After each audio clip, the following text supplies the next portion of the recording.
Balanced diet అంటే expensive food కాదు, correct food timing and right portions. మనం daily సరైన ఫుడ్ కాంబినేషన్ తినట్లేదు. నేను నేర్చుకున్న బేసిక్ బ్యాలెన్స్ డైట్ని షేర్ చేస్తున్నా.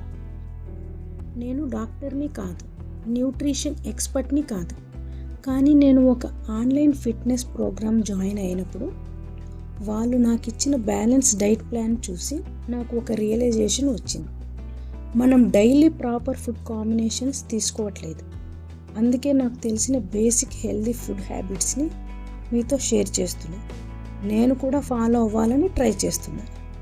బ్రేక్ఫాస్ట్కి carbs plus protein, morning snack fruits, dry fruits, lunch rice, roti, ragi mudda with dal, curry and curd, evening snack tea or fruits, dinner roti, protein curry. మీ health conditions బట్టి changes ఉంటాయి. Like diabetic people, thyroid patients, pregnant womens, ఇలా వారి యొక్క health conditions బట్టి changes ఉంటాయి. ఇది just basic balanced diet. సింపుల్గా చెప్పాలి అంటే protein plus fibre plus portion control maintain చేస్తే బాడీ హెల్తీగా ఉంటుంది. క్రాష్ డైట్స్ అవసరం లేదు, కన్సిస్టెన్సీ ఇంపార్టెంట్. సో మరిన్ని అప్డేట్స్ కోసం మన ఛానల్ని లైక్ చేయండి, షేర్ చేయండి, సబ్స్క్రైబ్ చేయండి.